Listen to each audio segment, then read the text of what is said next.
gutegekanya uko ikirere kizoba kimeze ejo ku munsi wa gatanu igenekerezo rya 31 mu kakaro umwaka w'ibihumbi 2026.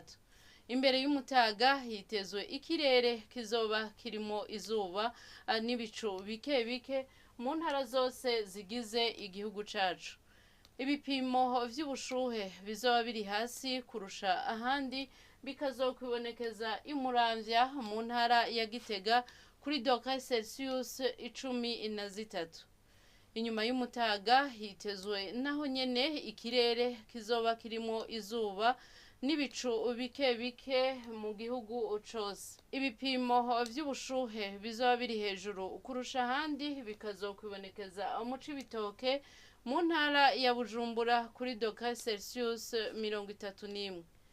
Hitezwe yuko izuba rizoseruka igihe c'isaha 12 zirenga ko iminota 8 z'agatondo riheze rirenge igihe c'isaha 12 zirenga ko iminota 9 z'umuhingamo. Nuko rero aha niho hagarukiye amakuru y'ikirere mwateguriwe n'ikigo Ijebu.